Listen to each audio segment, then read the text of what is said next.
juga cukup luar biasa. Sekali lagi kita mengapresiasi pemerintah Kota Banda Aceh menghadirkan artis yang sudah sangat dirindukan oleh masyarakatnya. Ya, betul sekali. Sudah lama ditunggu-tunggu dan akhirnya pada malam ini Banda Aceh mengundang untuk hadir dalam acara Hari Ulang Tahun ke-814 Kota Banda Aceh. Benar sekali. Ini datang dari Kota Banda Aceh semua atau ada yang dari Aceh Besar? Aceh Besar mana suaranya? Aceh Besar. Wow, ramai sekali rupanya. Memang Aceh Besar mendominasi ya. Kota Banda Aceh mana suaranya?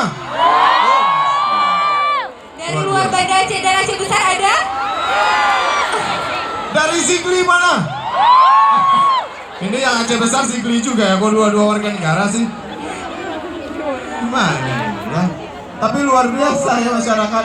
Dari Ule Kareng mana Ule Kareng? Tetanggaan kita ya, tetanggaan.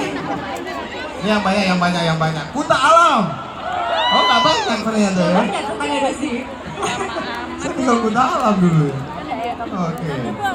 Luar biasa, mereka penampilannya luar biasa. Di atas panggung utama juga akan kita buat semaksimal mungkin untuk memberikan hiburan seperti kata Pak Aminullah tadi, bahwa kita juga akan terus menghadirkan yang terbaik untuk masyarakat Kota Banda Aceh tentunya di setiap waktu. Ini resepsi ke-814 di mana kota ini sudah semakin tua dan tentunya juga akan terus meraih prestasi demi prestasi yang tentunya juga akan menjadi sejarah tersendiri yang akan dikenang oleh anak cucu kita dan jadi motivasi nantinya. Benar ya Nadia? Ya, betul sekali. Coba kita cek sekali lagi ya. Fansnya Nisa Sabian mana? Oke, saya mau ajak teman-teman untuk manggil Sabiannya, oke? 3, 2, 1.